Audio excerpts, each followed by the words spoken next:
दोस्तों नमस्कार, मैं विकास, आप देख रहे हैं जस्ट टीवी इंडिया। और इस समय फिर हम चर्चा करने वाले हैं वर्गीकरण पे। कोटे में कोटा या आरक्षण, जिसका घमासान पिछले 2 महीने से चल रहा है।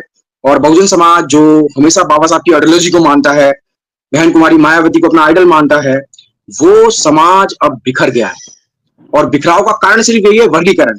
इसके पक्ष में जो लोग हैं वो कह रहे हैं कि ये बेनिफिट दे रहा है उन्हें। जो विपक्ष में है, जो उसका विरोध कर रहे हैं, उनका कहना यह है कि ये वर्गीकरण समाज को बांट देगा। तो मेरे साथ दो मेहमान साथी इस समय जुड़ चुके हैं। मेरे साथ इस समय मौजूद है भारतीय समाज निर्माण संघ से सचिन कुमार जी, जो लगातार हमारी डिबेट में आ रहे हैं। और हमारे साथ इस समय आज मौजूद है इंजीनियर ईश्वर चंद जी, जो बहुजन समाज की काफी परख रखते हैं। लगातार सोशल मुद्दों पे, तमाम चीजों पे वो अपनी राय रखते हैं। तो सवाल आज ईश्वर चंद जी से ही हम मेरा होगा। ईश्वर जी क्या कहेंगे, ये फैसला जो सुप्रीम कोर्ट का आया, सुप्रीम कोर्ट के फैसले के बाद 1 अगस्त से ही लोगों ने जजमेंट पढ़ना मुनासिब नहीं समझा।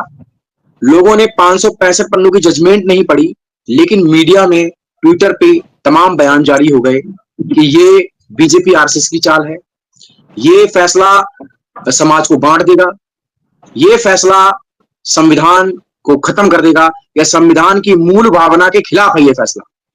तो ईश्वर जी, मैं आपसे जानना चाहूंगा, आप इस वर्गीकरण को लेकर क्या सोचते हैं?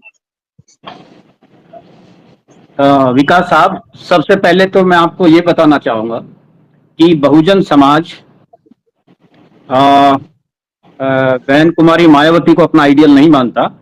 बहुजन समाज राष्ट्रपिता ज्योतिबा फूले और बाबा साहब अम्बेडकर को अपना आइडियल मानता है। ये बहुजन समाज के आइडियल्स हैं। रहा अभी जब हम वर्गीकरण के ऊपर बात करते हैं, ये वर्गीकरण का जो फैसला आया है, ये ईवी चिन्नैया जो 5 जज बेंच था, उसने 2004 में एक जजमेंट दिया था कि ये जो अनुसूचित जाति है, ये होमोजीनियस सोसाइटी है। इसका जो है वो सब क्लासिफिकेशन, उप वर्गीकरण नहीं किया जा सकता। बाबा साहब अम्बेडकर ने जब कम्युनल अवार्ड लिया, उस कम्युनल अवार्ड के अंदर, वो कम्युनल अवार्ड इस देश के जो अनटचेबल्स हैं, डिप्रेस क्लासेस, उनको मिला। और ये 1932 में मिला, लेकिन महात्मा गांधी ने उसका विरोध किया। और जो हमको डबल वोटिंग राइट मिला, जो हमको सेपरेट इलेक्टोरेट का राइट मिला, वो हमारा राइट छीन लिया गया। उसके एवज में हमें ये रिजर्वेशन मिला और हमें जॉइंट इलेक्टोरेट में जाना पड़ा। और ये जो चीजें आई, ये जो रिजर्वेशन आया, जो कम्युनल अवार्ड में जो के बाद जो पूना पैक्ट हुआ, उस पूना पैक्ट को संविधान में भी डाला गया और संविधान में रिजर्वेशन का प्रावधान किया गया। ये जो शेड्यूल कास्ट का लिस्ट है, ये 1936 में, यानी सेकेंड इंडिया एक्ट 1935 में आया और 1936 में एक शेड्यूल कास्ट का लिस्ट बनाया गया, वो पब्लिश हुआ। और इसके बाद जब संविधान लागू हुआ, तब राष्ट्रपति जी ने 1950 में उस शेड्यूल कास्ट की लिस्ट को नोटिफाई किया गया। तो उसको नोटिफाई किया गया और आर्टिकल 341(2) उसके अंदर प्रावधान किया कि ये जो लिस्ट है, इस लिस्ट को एक बार अगर नोटिफाई कर दिया जाता है तो राष्ट्रपति की पावर भी नहीं है कि उसको वो चेंज कर दे, उस नोटिफिकेशन को चेंज कर दे। उसमें पावर दी गई पार्लियामेंट को कि पार्लियामेंट उस लिस्ट के अंदर कास्ट, जो किसी कास्ट का एडिशन या डिलीशन कर सकती है। इसके सिवाय पार्लियामेंट को भी राइट नहीं दिया गया कि जो नोटिफिकेशन निकला, उस नोटिफिकेशन में कोई और चेंज कर दे दूसरे नोटिफिकेशन के माध्यम से। और बाबा साहब से जब संविधान सभा के अंदर पूछा गया कि आप ये क्यों कर रहे हैं, तो बाबा साहब ने संविधान सभा को जवाब दिया कि आगे चलकर इसके अंदर कोई गड़बड़ी ना हो, इसलिए ये प्रावधान किया जा रहा है। इसी के तहत जो हमारा जो रिजर्वेशन है, वो कहीं भी किसी भी स्टेट में पूरा नहीं हुआ, लेकिन कुछ स्टेट के अंदर उसको सब क्लासिफिकेशन कर दिया गया। उसमें आंध्र प्रदेश और ये आपका पंजाब स्टेट मेन है। लेकिन उसके खिलाफ फिर रिट फाइल हुआ, हाई कोर्ट में गया, दूसरे कोर्ट में गया, लेकिन फाइनली 5 जज बेंच ईवी चिन्नैया ने 2004 में एक फैसला दिया कि इस जो शेड्यूल कास्ट की जो लिस्ट है उसको सब क्लासिफाई नहीं किया जा सकता। इसके बाद 15 साल तक ये रहा और इसके बाद फिर उसके खिलाफ कुछ सर ये ईश्वर जी, मैं आपको बीच में रोकना चाहूंगा। ये तो तमाम बातें ईवी चिन्मया, जो जस्टिस चिन्मया की जो रिपोर्ट थी, तमाम बातें और पंजाब हरियाणा के तमाम आंकड़े, ये सारी चीजें तो हैं। ये सुप्रीम हाई कोर्ट में भी गया, हाई कोर्ट में इसको हाई कोर्ट में कहा गया कि ये संविधान के मूल भावना के खिलाफ है और इस फैसले को रद्द कर दिया गया। रद्द करने के बाद जिन लोगों के फेवर में था, जिन लोगों के फेवर में था ये वर्गीकरण, उन्होंने सड़कों पे विरोध नहीं किया, वो सड़कों पे नहीं आए। 10 साल तक उन्होंने रिजर्वेशन लिया, उन्होंने विरोध नहीं किया। लेकिन अब जब ये फैसला आता है 1 अगस्त 2024 को, उसके बाद जो सड़कों पर विरोध कर रहे हैं 1 अगस्त से आने के बाद, सवाल तो बड़ा वो है, आखिर ये जो वर्ग है जिनमें ये अभी टकराव की स्थिति है, वो यही तो कह रहे हैं कि 565 पन्नों की जजमेंट को पढ़ा क्यों नहीं गया। डायरेक्ट ही आरोप लगा दिए गए, डायरेक्ट ही जाति सूचक शब्द तमाम कहे गए, तमाम ऐसे शब्दों का प्रयोग ईश्वर जी किया गया जो कि शायद अगर कोई अदर कैटेगरी का शख्स अगर कर ले तो उस पर SC/ST एक्ट लग जाए। तो विरोध क्यों, विरोध क्यों? जिन आर्टिकलों की आप बात कर रहे हैं, आर्टिकल 341, 342 होमोजीनियस की बात कर रहा है, उसमें कहा गया है कि जाति को जोड़ना और जाति को अलग करना ये राष्ट्रपति के हक में है। लेकिन आर्टिकल 16(4), 15(4) भी तो कह रहा है कि राज्यों को अधिकार दे रहा है संविधान। नहीं, आर्टिकल 16(4) जो है, 16(4) राज्यों को अधिकार नहीं देता है। एक्चुअली जो सुप्रीम कोर्ट ने जो अपना बेस बनाया जी, 16(4) में कहीं भी राज्यों को कोई राइट नहीं दिया गया। और 16(1) को इक्वल अपॉर्चुनिटी की जो बात कही है उन्होंने 2 पार्ट की बात कही। 16(1) में इक्वल अपॉर्चुनिटी की बात कही है।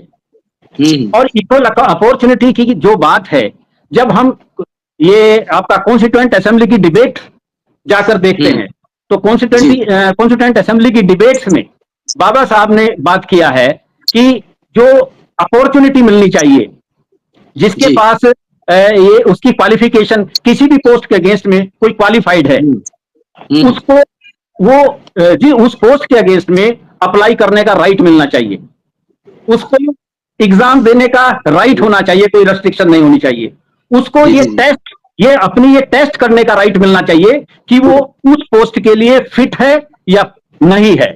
ये 3 बातें। ईश्वर जी, सचिन जी से जान लेते हैं। सचिन जी, ये जो लड़ाई चल रही है, सचिन जी डायरेक्ट सवाल लीजिए। सचिन जी, ये जो लड़ाई चल रही है पक्ष और सचिन जी, पक्ष और विपक्ष जो है, पक्ष कह रहा है कि पक्ष जो इसका रख रहा है वर्गीकरण का, वो कह रहा है आर्टिकल 16(4), 15(4) हमें अधिकार दे रहा है, और जो इसके विरोध में है वो कह रहे हैं 341, 342 है।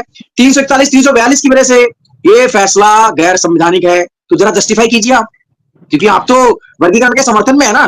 नहीं, एक बात है, हम किसी भी समुदाय के, ये पूरा जो शेड्यूल कास्ट का समुदाय है, शेड्यूल ट्राइब का समुदाय है, वो हमारा अपना समुदाय है, हम किसी के खिलाफ भी नहीं है। अगर ये उप वर्गीकरण हो जाता है, उसके बाद फिर मेरा एक ओपिनियन है, वो पहले इनसे सुन लीजिए, वो मैं अपना ओपिनियन दूंगा, फिर हमें क्या करना है।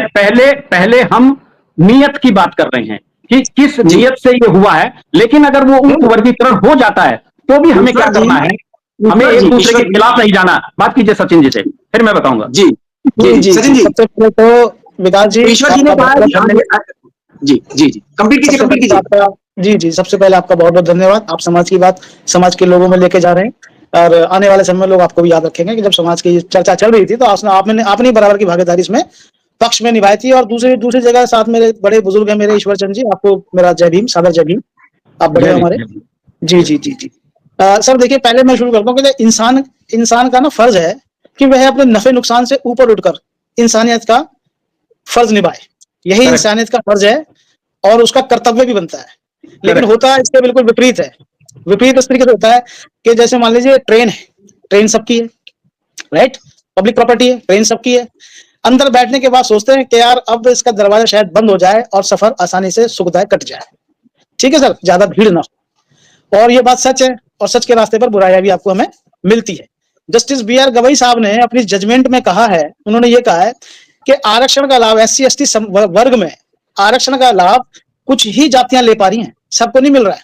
अगर बहुजनों का जो महापुरुषों का जो आंदोलन है, बहुजन का जो महापुरुषों का आंदोलन को अगर हम समझते हैं, तो उनकी लड़ाई उनकी यही थी कि जो बहुजन समाज का तबका, निचले स्तर का भी तबका है, उस तक भी आरक्षण का लाभ पहुंचे और वो पटल पर पूरे बहुजन समाज के साथ सामने आए, एक साथ बराबरी में आए। लेकिन ऐसा लंबे समय से हम देख रहे हैं हो नहीं पा रहा है। जिसकी पहल 1975 में हुई, वर्गीकरण का बीज पड़ा, 31 साल चला और उसके बाद किसी कारणों से उसको कुछ लोगों ने मिलकर के अपने हिसाब से उसको बंद करा दिया। अब लेकिन क्या है कि वर्गीकरण क्या है, ये हमारे लोगों को जानना और समझना बहुत जरूरी है। इससे क्या फायदे और क्या नुकसान है, फिर मैं आपकी बात पे भी आऊंगा। जो आपने एक दो क्वेश्चन की है, जो बात आपने रखी है, वो कितनी सही है और कितनी गलत है। अभी हम जस्टिस गुरनाम सिंह की एक रिपोर्ट पढ़ते हैं 1990 की, कि वो एक आंकड़ा दे रहे हैं कि वर्गीकरण से पहले का आंकड़ा, ये ईश्वर चंद जी सुनने की बात है, इसमें हमें अगर कुछ समझने को मिलता है तो बहुत अच्छी बात है। हाँ, अगर हम क्लासिफिकेशन की हम बात करें तो जो जाटव चमार जिसके साथ में जो 4-5-6 जातियां हैं, उनके अगर क्लासिफिकेशन से पहले, वर्गीकरण से पहले अगर क्लास 1 में 126 लोग लगते थे, तो बाकी के जो DSC समाज है, पूरे DSC समाज की बात कर रहा हूँ, 36 बिरादरियों की बात कर रहा हूँ, पूरे DSC समाज से सिर्फ 21 लगते थे। मतलब 126 और 21 का आप अंतर देख लीजिए। ये वर्गीकरण से पहले की स्थिति है। क्लास 2 के अंदर अगर हम देखेंगे तो 368 अगर आप लोगों के लग रहे हैं तो 31 लोग DSC समाज के यानी कि 36 बिरादरियों के लगते हैं। क्लास 3, ये जस्टिस गुरनाम सिंह की रिपोर्ट है। क्लास 3 की अगर हम बात करें तो 16,600 आप लोगों के लोग लग रहे हैं, यानी कि जो चमार और जाटव समुदाय है और जो उसके साथ जो 4-5 जाति हैं, उन लोगों के 16,600 लोग लगते हैं। तो DSC समाज जो 36 बिरादरियां हैं उनके 1,800 लोग लगते हैं। देखिए, मैंने आपकी बात बहुत इत्मीनान से सुनी, आप बड़े हो हमारे, और मैं आशा उम्मीद आपसे करता हूं कि आप मेरी बातें पूरी ध्यान से सुनेंगे। ठीक है जी, हम आपको अपना बड़ा कहते ही नहीं, मानते भी हैं और बहुत माना है। अगर आपकी बिरादरी से क्लासिफिकेशन से पहले अगर 15 MLA आते हैं तो 36 बिरादरी जो DSC समाज की हम बात करते हैं, सिर्फ केवल 2 आते हैं। अब ये देखिए, वर्गीकरण आता है, वर्गीकरण जब आता है तो इसमें जो क्लास 1 के अफसर है, अगर आपके 36 लगते हैं तो भैया 37 DSC समाज के भी लग रहे हैं, यानी कि बढ़ोतरी हुई है, इनका प्रतिशत बढ़ा है। 36 आपके भी लग रहे हैं, ऐसा नहीं कि आपके नहीं लग रहे, आपके भी लग रहे हैं। लेकिन 37 जो है क्लास 1, इनसे भी निकल के आ गए। देखिए, इन पिछड़ी जातियों से भी निकल करके आए, इनको लाभ मिला है यहाँ पर। अगर क्लास 2 की बात करें तो 385 आप लोगों के लग रहे हैं, तो इन 36 बिरादरियों के भी 385 लोग लग रहे हैं। देखिए, यहाँ भी इनका प्रतिनिधित्व बढ़ा है समाज में, आरक्षण का लाभ इनको अब मिला है, मतलब उप वर्गीकरण में इनको लाभ मिल रहा है। देखिए, अगर हम क्लास 3 की बात करें तो 5700 लोग आपके लग रहे हैं, तो 6,000 लोग जो DSC समाज है इसके भी लग रहे हैं 36 बिरादरियों के। अगर MLA आपके पहले 15 थे, ठीक है, फिर आपके 11 होते हैं। इनके जो DSC समाज 36 बिरादरी के पहले 2 लगते थे, क्लासिफिकेशन के बाद में 6 MLA इनके भी हुए। अब ऐसे ही सुरेंद्र सिंह जोधका और अविनाश कुमार की एक रिपोर्ट है, जो कि JNU के प्रोफेसर और एक सामाजिक चिंतक भी रहे, इन्होंने समाज के लिए बहुत कुछ काम करा है। तो इनकी 2007 के अंदर इनकी एक रिपोर्ट आती है कि वर्गीकरण से जो 1996 से लेकर के 2004 की रिपोर्ट है तक का बीच का समय है, इसमें क्या होता है, इसमें आपका जो है, जो वर्गीकरण से जो फायदा आपको होता है, जो समाज को, जातियों को फायदा पहुंचा है, इसमें जो 60% IAS अफसर, जो 60% है वो जाटव चमार जाति से और जो 5-6 बिरादरी इनसे बने हैं। जो 50% की जो बाकी दलित की जातियां, उन पर भी इनके पदों पर लोग आए हैं। क्लास 2 और क्लास अगर हम 3 की बात करें तो 8 और 10% से बढ़कर 48 और 49% तक इनका प्रतिनिधित्व बढ़ा है। ये सब क्लासिफिकेशन से इन जातियों को फायदा हुआ है, जो कि बहुत निचले पायदान पर ये जातियां खड़ी हैं आज भी। और इनको आरक्षण का लाभ जब 26 जनवरी 1950 को दरवाजा खुलता है तो इनको आज भी लाभ नहीं मिला था। जब अब हम आपको बड़े भाई इसलिए बोल रहे हैं क्योंकि आप जागरूक पहले से हो। आप 1920-21 में स्वामी अच्युतानंद जी जो है अधिवेशन करते हैं दिल्ली के अंदर, जिसमें चीफ गेस्ट के तौर पर बाबा साहब को बुलाते हैं, छत्रपति शाहू जी महाराज को बुलाते हैं। ठीक है, तो यानी कि आप जागरूक हो, आप आजादी से पहले से जागरूक हो, और आप जागरूकता का काम अपने समाज में आप लोगों ने अपनी जाति बिरादरी में इसमें किया है। ठीक है, उसके बाद माननीय काशीराम जी भी आते हैं, बहन जी भी आती है राजनीति के अंदर, इनका जो आप लोगों का प्रतिनिधित्व लेकर के। और क्योंकि हमारे समाज में जो DSC समाज है, जो वाल्मीकि समाज, चूड़ा भंगी समाज इसको कह लीजिए आप, और उसके अलावा 36 बिरादरियां इसके साथ में आती हैं। 36 बिरादरियों का जो है, मैं आपको नाम गिनवा दूं, ज्यादा समय नहीं लगेगा। इसमें आदि धर्म है, वाल्मीकि, चूड़ा भंगी है, बंगाली है, बलवाई है, बाजीगर है, बंजारा है, चांडाल है, धागी है, धीगा है, खटीक है, कोरी है, कोली समाज है, मजबी सिख है, सासी है, सपेरा है, और भी कई सारी जातियां हैं। मैं इन सभी के प्रतिनिधित्व, इनको भी फायदा मिलना चाहिए ना। महापुरुषों की लड़ाई के लिए, जो महापुरुषों की लड़ाई लड़ी थी, उनमें इनका भी तो हिस्सा है ना। वो सिर्फ एक दो 4-5 जातियों का तो हिस्सा नहीं है। लेकिन ऐसा तो सचिन नहीं जी, वो 4-5 लोग 341 342 की बात कर रहे हैं सचिन जी। हाँ, अब मैं उस पे आ रहा हूँ, उस पे आता हूँ मैं आपको। ये 341 342 की बात कर रहे हैं, और जो भी कह रहे हैं कि आर्टिकल 16 चाह रहे, आर्टिकल 16 चाह रहे, 15 चाह रहे, राइट नहीं दे रहे हैं। जी जी जी, वो एक्चुअली क्या है, साहब ने मेरे ख्याल से ईश्वर चंद जी ने पढ़ा नहीं है ढंग से, तो मैं उनसे गुजारिश करूंगा 341 और 342 पढ़ लें ना। तो इस वर्गीकरण में किसी को जाति में 341 342 पढ़ा हुआ है, आप बोलिए आप क्या कहना चाह रहे हैं। पहले मैं देखिए, मैंने शांतिपूर्वक आपकी बात सुनी, आप बड़े हो, ठीक है, और अब मैं आज भी आपसे कुछ ना कुछ सीख के जाऊंगा, यहाँ से आया हूँ तो मुझे पूरी उम्मीद है आप जरूर बताएंगे मुझे कुछ ना कुछ अच्छी बात जो हमारे काम आएगी। जो 341 की बात अगर हम करते हैं, 42 की बात, तो देखिए ये वर्गीकरण के मुद्दे के ऊपर बात है। वर्गीकरण ना तो किसी जाति को इसके अंदर डाल रहा है, ना ही किसी जाति को निकाल करके बाहर भेज रहा है। अब बात ये 15(4) और 16(4) की, ये हमने भली भांति इसमें पढ़ा है। वो अगर आप इसका जजमेंट पढ़ेंगे ना साहब, अगर आप सुप्रीम कोर्ट का जजमेंट पढ़ेंगे, ये 5 देख तो लीजिए, पढ़ा नहीं होगा आपने तक, ये देखिए इतना मोटा है, 565 पेज का जजमेंट है, ठीक है। इसमें 15-16(4) जो है, ये राज्य सरकारों को इजाजत देता है कि वो अपने, क्योंकि संविधान ने बांटा है अधिकार, केंद्र सरकार को दिया है अधिकार, राज्य सरकार को भी दिया है, बाकी संसद को भी दिया है। तो ये सरकार सारे मतलब जो अधिकार है सब जगह के नहीं रखे हैं संविधान के अंदर, तो राज्य सरकारें 16(4) के हिसाब से ये सब कर सकती हैं। यही केस है। अब जो आपने एक बात कही थी कि भैया इसमें ये नहीं होना चाहिए, ये होमोजीनियस है, मतलब समान जातियां हैं, तो ये समान जातियां बिल्कुल भी नहीं है। इनमें बहुत बड़ा उच्च भेदभाव है, इसमें शिक्षा का अभाव है। कुछ जो आप लोगों की जातियां, जो 4-5 जातियां हैं, ये शिक्षा में आगे बढ़ गई हैं, आप इस बात को मानना पड़ेगा आपको। आपके जो धर्म, जो आपके जो तीज त्योहार बनाने के तरीके हैं वो अलग है, इन जातियों के अलग हैं, ये जातियां आपसे अलग है, भिन्न है। एससी में जोड़ा है इसको, लेकिन जो इनके तौर तरीके वो अलग हैं। ये अपने जो है बाल्मीकि को पूछते हैं, आप उनको दूसरों को मानते हो। ये कोई किसी उसको माता महारानी को पूछता है, कोई किसी को पूछता है, आप किसी को पूछते हो, ठीक है। हमारे बीच में रोटी बेटी का कोई रिश्ता नहीं है। जब किसी प्रकार से हमारे बीच में समानता नहीं है, तो ये इसीलिए सुप्रीम कोर्ट ने भी यही कहा है। सुप्रीम कोर्ट देखिए यहाँ पे कह रहा है कि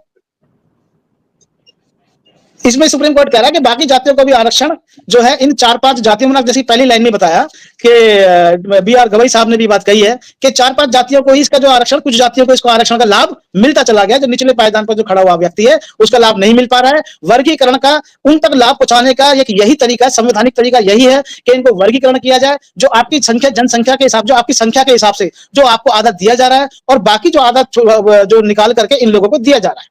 क्योंकि मैंने जैसे कि बताया था, आप जागरूक हैं, आप पहले से जानकार थे। जब आरक्षण का दरवाजा खुलता है तो जो जागरूक लोग थे दरवाजे के सामने खड़े थे, जो कम जागरूक थे वो तो रोड के पीछे खड़े थे, जो बिल्कुल भी जागरूक नहीं थे वो पीछे सड़क पार खड़े थे। तो संविधान, ये जो वर्गीकरण है, माननीय सुप्रीम कोर्ट का मैं धन्यवाद करता हूं कि जो पिछले पायदान पर जो सबसे पीछे सड़क पार या कोने में दीवार के पीछे खड़े थे, जिनको पता ही नहीं था कि ये हमारे हक अधिकार के लिए संविधान लिखा गया है, इसमें आरक्षण जो बाबा साहब ने जो इसमें जो आरक्षण दिया है वो हमें कहीं ना कहीं लाभ पहुंचाएगा। उनको ये आज तक भी नहीं पता था। ये सुप्रीम कोर्ट की नजर इस पर पड़ी। और जबकि होना यह चाहिए था कि इन 36 बिरादरियों में जिनको अपना नेता माना, जिनको अपना लीडर माना, उन लीडरों ने काम ही नहीं किया। जो बहुजन हित है, ईश्वर जी फिर तो क्लियर हो जाता है। 341 342 पे तो सचिन जी कुछ और कह रहे हैं। नहीं, आपका मानना कुछ और है। सचिन जी ने ना तो कॉन्स्टिट्यूशन पढ़ा है, ना इन्होंने जजमेंट पढ़ा। पहले ध्यान से सुनिएगा। मैंने सचिन जी आपने सुनिए ध्यान, अभी मैंने आपको टोका नहीं है, मैंने आपको टोका नहीं जैसे ये जजमेंट की कॉपी है। अभी सुनिएगा, मैंने पढ़ा है इसको, मैंने तो अगर आपने पढ़ा है तो वो ठीक नहीं पढ़ा है। मैंने इसको पढ़ के इस पे आर्टिकल लिखा है, और मेरा आर्टिकल है उसमें एक भारत राष्ट्र सोशल एक्शन फ्रंट के उससे उसको छापा गया है कि ये जो वर्गीकरण हुआ है इसका विश्लेषण और समाधान, उप वर्गीकरण जो हुआ उसका विश्लेषण समाधान, वो मैं टोटल पढ़ा हुआ है। और यही नहीं, यहां पर जहां सुप्रीम कोर्ट कंफ्यूज हो गया आर्टिकल्स में, कहीं के आर्टिकल कहीं बता रहा है, उसके बाद कॉन्स्टिट्यूएंट असेंबली की डिबेट में जाइएगा, कॉन्स्टिट्यूएंट असेंबली की डिबेट में बाबा साहब कुछ कह रहे हैं, ये कुछ और। आर्टिकल 16 अभी सुनिए, पहले सुन लीजिए, नुकसान कुछ बाद में बताएंगे। सुप्रीम कोर्ट ने जजमेंट दे दी है, और सुप्रीम कोर्ट कोई भी फैसला संविधान के खिलाफ नहीं करता है। हम सम्मान करते हैं। अब ये बताइए, अगर मान लीजिए आपके हिसाब से, हम आपको बता देंगे इसके लिए, हम आपको उसकी कॉपी भी दे देंगे, 16(4) की, 15(4) की कॉपी भी दे देंगे, पढ़वा भी देंगे। आप मुझे बताइए इससे नुकसान क्या है। आर्टिकल 16(4) के अंदर इन्होंने वर्गीकरण का मुद्दा है ये, मुझे बताइए। वर्गीकरण का मुद्दा आर्टिकल 341 शेड्यूल कास्ट के लिए है, आर्टिकल 342 शेड्यूल ट्राइब के लिए है, आर्टिकल 342 ये जो है वो ओबीसी के लिए। हटाना चाहते हो तो 341 ही बता दीजिए। आप वर्गीकरण से ध्यान हटाना चाहते हो क्या? वर्गीकरण से ध्यान नहीं हटाना चाह रहा। वर्गीकरण बात कीजिए, नुकसान क्या है? ऐसा है, वर्गीकरण से नुकसान ये है, अभी जी। आपने मुझे बताया है कि जो 50% 36 जातियां हैं, उसके अंदर यहाँ तो आपने बता दिया कि ये जो 4-5 जातियों को बेनिफिट मिला है, वो जो ये मैं नहीं 36 कह रहा, जातियां हैं, ये मैं नहीं कह रहा, ये सचिन जी माननीय मुझे सुप्रीम कोर्ट कह रहा है। नहीं, 36 जातियों में जो आपने आंकड़ा गिनाया लेकिन बात कि करने दीजिए इतना, ईश्वर जी को। वो किस किस जाति को वहां पर मिला है? सुप्रीम कोर्ट का जो बेस है जजमेंट का, वो सामाजिक पिछड़ापन है, और सामाजिक पिछड़ापन हर जाति में, जो ब्राह्मणिकल व्यवस्था है उसमें क्रमिक गैर बराबरी जो है, वो हर कम्युनिटी एक दूसरे से अलग पायदान के ऊपर है, एक दूसरे के, ये इसके ऊपर, वो उसके ऊपर, वो इसके ऊपर। अब जो सोशल जो इक्वलिटी है, वो तो ब्राह्मणिकल व्यवस्था में इक्वलिटी हो ही नहीं सकती, जो सामाजिक आधार उन्होंने बनाया। सामाजिक आधार केवल अनटचेबिलिटी है इसके अंदर अनटचेबिलिटी आधार बनाया गया शेड्यूल कास्ट के लिए, और अनटचेबल ये सब हैं। और यहां पर जो क्रीमी लेयर लाया गया, क्रीमी लेयर का भी आधार उन्होंने, जो गवई ने उठाया, जस्टिस गवई ने उठाया उसको, और उसको भी उन्होंने सोशल जो पिछड़ापन जो है, जो जिसके पास धन आ जाता है, एजुकेशन आ जाता है, पद आ जाता है, उसका सोशल स्टेटस भी बढ़ जाता है, जो गलत है। उसके अंदर हमने बताया, मैंने सोशल पिछड़ापन, जो सोशल स्टेटस है, वो जन्मजात है। और वो जो इन्होंने सोशल पिछड़ापन बताया कि एक दूसरी जातियां एक दूसरे के जो सोशल जो पिछड़ापन है उनका, आपकी बात को एक लाइन में रख देता हूं, जो आप कहना चाह रहे हो, आप ये कहना चाह रहे हो, और मैं भी ये कह रहा हूं, वो जो 36 जाति आप बता रहे हैं, उनके अंदर भी सोशल इनइक्वालिटी, उनको कहां रखोगे? सपेरा वाल्मीकि इसलिए कहा, नट कहां पर है, शांसी कहां पर है? वहां पर भी तो वो जो 36 जातियों को मिला, क्या नट को मिला, क्या सपेरा को मिला, क्या सांसी को मिला? वहां पर भी तो बात होनी चाहिए। तो ये सुप्रीम कोर्ट का फैसला उसके लिए है, जिनको नहीं मिला उन्हें मिले। सुप्रीम कोर्ट का यही मैंने बताया, इन्होंने जो सोशल पिछड़ापन आधार बनाया है, वो अव्यवहारिक है। मैंने अपने आर्टिकल में लिखा उसको। नहीं, वो गलती हो गई आपसे। जो सोशल पिछड़ापन है, सोशल पिछड़ेपन के हिसाब से किसी भी दो कम्युनिटी को एक साथ नहीं लाया जा सकता। सपेरा को वाल्मीकि के साथ नहीं लगाया जा सकता, नट को सांसी के साथ नहीं लगाया जा सकता। वहां सोशल पिछड़ापन दोनों के अंदर अलग अलग है। नहीं, आप ये कह रहे हैं जो अच्छी समाज बनाया वो गलत बनाया, उसमें जातियां जोड़ी, वो गलत जोड़ी। ये जो इनका आधार है ना, ये जो सुप्रीम कोर्ट का बेस है, वो उनकी नियत में खोट है। इसमें नियत में खोट कैसे है? सुनिएगा, अभी बड़ा सवाल खड़ा होता है ईश्वर जी, संवैधानिक पीठ पे बैठे हुए लोग गैर संवैधानिक फैसला कर सकते हैं? सुप्रीम कोर्ट गलत हो गया। जस्टिस पंकज मित्तल का जजमेंट पढ़िएगा। जस्टिस पंकज मित्तल ने बताया है कि मैं अभी ये सुप्रीम कोर्ट का जजमेंट दे रहे हैं, एक सुप्रीम कोर्ट के जज जजमेंट दे रहे हैं, और हमारा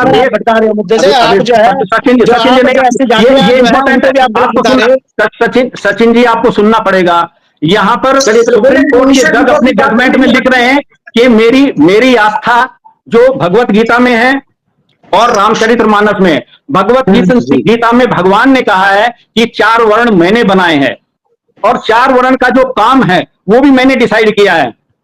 ब्राह्मण का काम पढ़ाने का है, पूजा करने का है। क्षत्रिय का काम लड़ाई का है और पुलिस का है, और बनिया का काम जो वहां पर बिजनेस करना है, फार्मिंग करना है। और शूद्र का काम है, जिसके अंदर SC, ST, OBC ये तीनों जाति आती है, उसका काम केवल मजदूरी करना है और हाथ का काम करना, दस्तकारी करना है।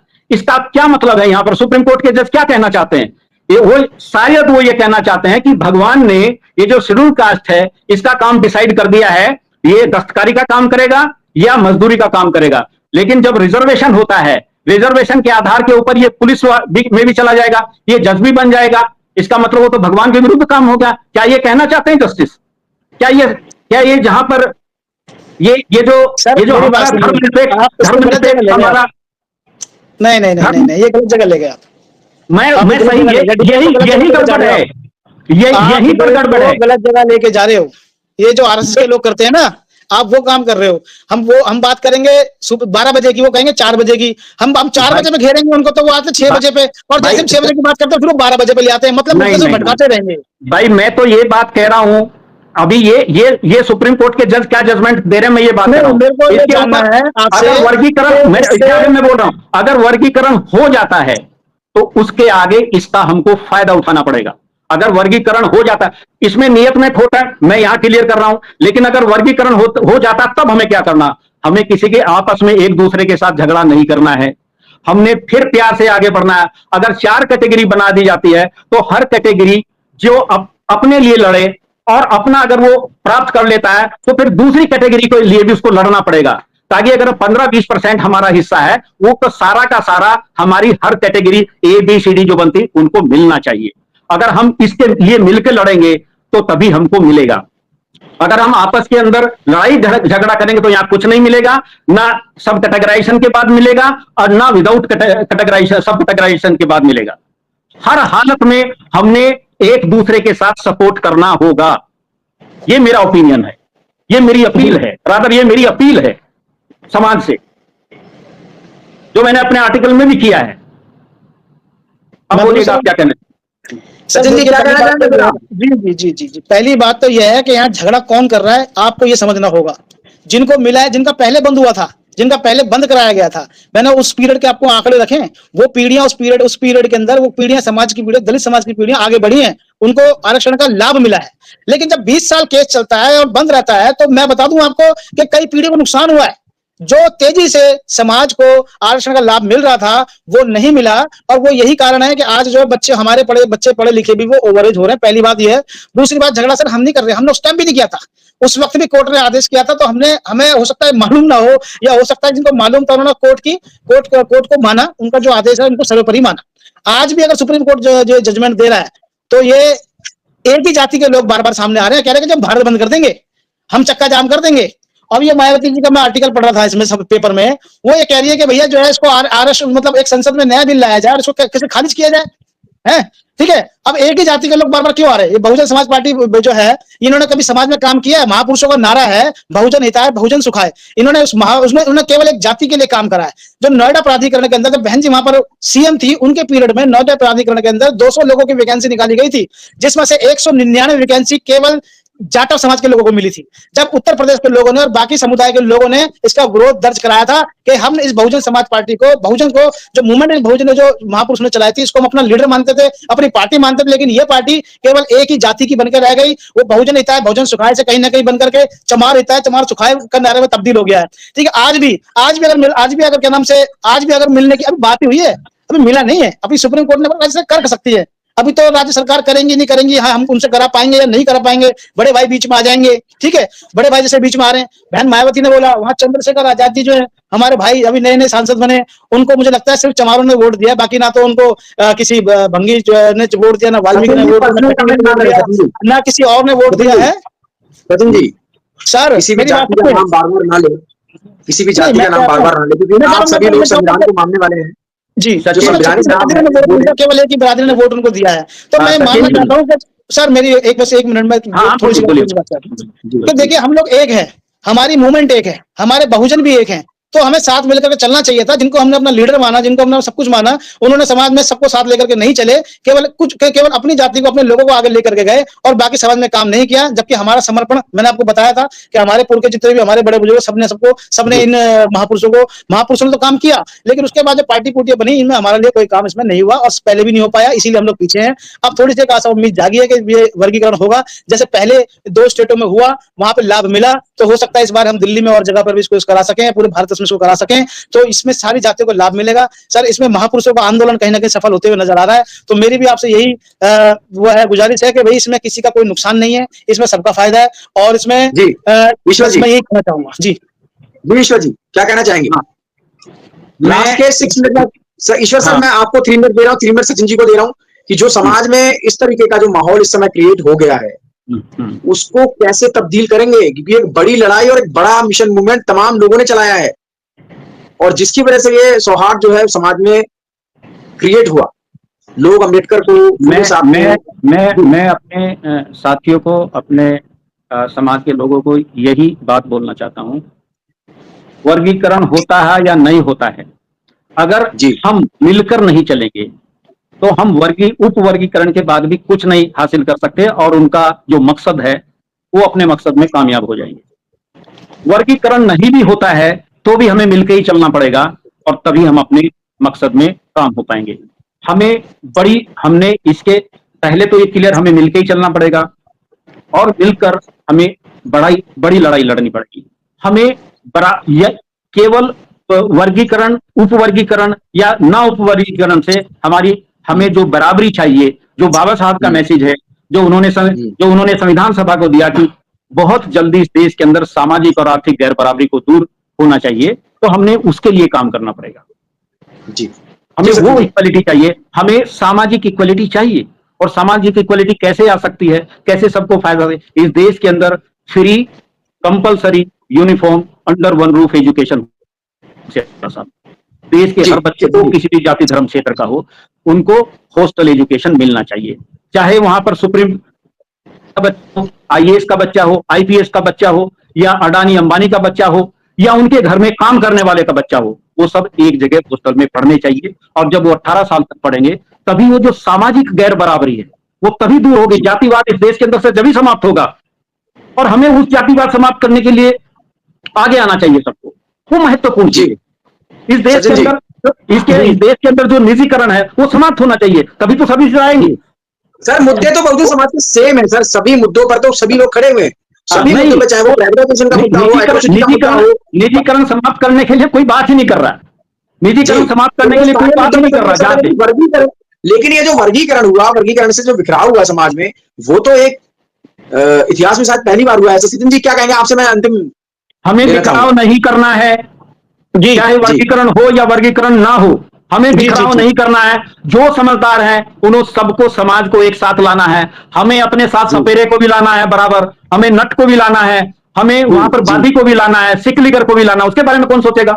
कंजर को भी लाना है। क्या कंजर के साथ किसी ने शादी किया है? सिकलीगर के साथ शादी किया, नट के साथ शादी किया? कौन सी शादी की बात कर रहे हैं हम लोग? सर हम भी तो यही कह रहे हैं। हमें 36 जातियों में से क्या इनको मिला? हमें सबको बराबर लाने के लिए काम करना, और हम कर रहे हैं सचिन जी, हम कर रहे हैं, मैं कर रहा हूँ। अपने सवाल का स्वयं जवाब दे, ये साहब आपने अपने ही सवाल का स्वयं जवाब दे दिया कि इसमें कोई समानता नहीं है जातियों में, होमोजीनियस की जो बात करते हैं वो नहीं है। आपका सवाल था और आपने ये उत्तर दे दिया कि कोई शादी ब्याह इनके अंदर कोई डिबेट नहीं है। अब दूसरी बात, मैं अपने समय में बात को खत्म करूंगा। नहीं, ये आपने रेज किया, हमारा कोई रोटी बेटी का संबंध है। मैं बहुत से दिखा दूंगा जहां चमार और वाल्मीकि में रोटी बेटी का संबंध हुआ है। वाल्मीकि की लड़की इधर गई, इधर की लड़की उधर भी गई है, लेकिन वाल्मीकि का क्या कंजर के साथ हुआ है? क्या सिकलीगर के साथ हुआ है? क्या नट के साथ हुआ उनके साथ? बताइए मुझे। मैं आपको बहुत सी एग्जांपल दूंगा जहां चमार की लड़की वाल्मीकि में है, वाल्मीकि की लड़की चमार में है, लेकिन वाल्मीकि की लड़की क्या नट के साथ है, सपेरे के साथ है? नहीं तो क्या चमार भी गई है? हमें ये बातें चमारों ने तक किया तो बताओ, वाल्मीकि क्यों करे?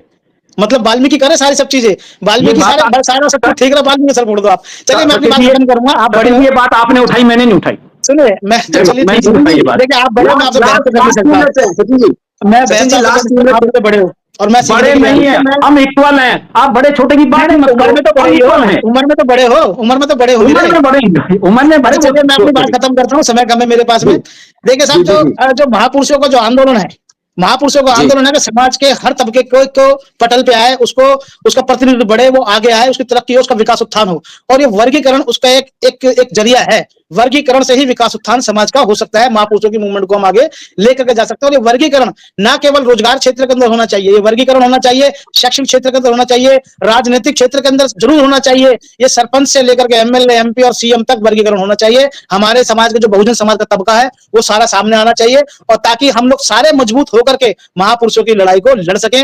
भारत का जो संविधान है, भारत का संविधान है जो बाबा साहब ने लिखा है, यही हमारा अस्तित्व है, यही हमारी जान है, यही हमारी शान है। इसी ने हमारे लोगों को सब कुछ दिया है। जो आज तक हमारे घर में जो एक रोटी आई है, जो थोड़ी बहुत भी कुछ आई है, वो संविधान ने दिया है। किसी भगवान ने, देवी देवता है, किसी ने नहीं दिया, ये संविधान ने दिया है, और आगे भी देगा। आगे भी आने वाली पीढ़ियों के भविष्य को उज्जवल बनाएगा, आगे भी देगा। ये संविधान है बाबा साहब का। इसलिए इसको, जैसे अभी दुश्मनों ने कहा कि भैया लोकतंत्र को, इसको संविधान को हम बदल देंगे, तो बाबा साहब ने कहा था कि अगर मेरे कारवा को आप आगे ना लेके जा सको तो उसके पीछे भी मत जाने देना, चाहे हमें जान की बाजी लगानी पड़े, इस संविधान को हम हटने नहीं देंगे। संविधान ही हमारे को जोड़ता है, संविधान ही हमारे को सब कुछ देता है और आने वाले समय भी हमें संविधान ही देगा। और जो बहुजन मूवमेंट है वो जारी रहेगी। हमारे बीच में ना कभी कोई झगड़ा हुआ है, ये वर्गीकरण का थोड़ा झगड़ा है, ये आपका और हमारा झगड़ा नहीं है। ये कुछ जो पॉलिटिकल पार्टियां हैं जो कोमा में चली गई हैं, वो सोच रही है कि अपने समाज की बातें करके इसको थोड़ा गर्म करके और हम थोड़ा चर्चा में बन जाएं, लेकिन ये बहुजन समाज अब जागरूक हो चुका है, उनके चेहरे साफ हो चुके हैं। अब उनकी बातों में ये बहुजन समाज आने वाला नहीं है, उनको अभी अपना मानने वाला नहीं है। ये समझ गया कि हमारा नेतृत्व उनके हमारे प्रतिनिधि नेतृत्व हमारा उनके हाथों में नहीं है, वो नहीं चला सकते और संविधान ही है हमारा सब कुछ। ठीक है, बस इसी के साथ मैं आपका बहुत बहुत धन्यवाद करूंगा विकास जी वंस अगेन। और ईश्वर चंद जी आप मेरे बड़े हो, मैंने आपसे काफी चीजें सीखी हैं। आपका बहुत बहुत शुक्रिया, आपने समय दिया, धन्यवाद। जय भीम, नमस्कार। Thank you.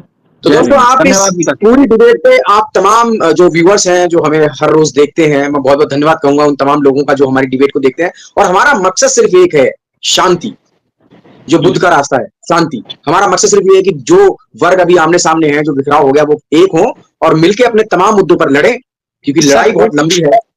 और वर्गीकरण उसका जो क्रीमी लेयर है उसका हम विरोध करते हैं, क्रीमी लेयर का हम विरोध करते हैं। अभी समाज में इतनी क्रीमी नहीं आई जो उन मनीवादियों की आंख में चुभने लगी है। क्रीमी लेयर का हम बिल्कुल जमकर विरोध करते हैं जी।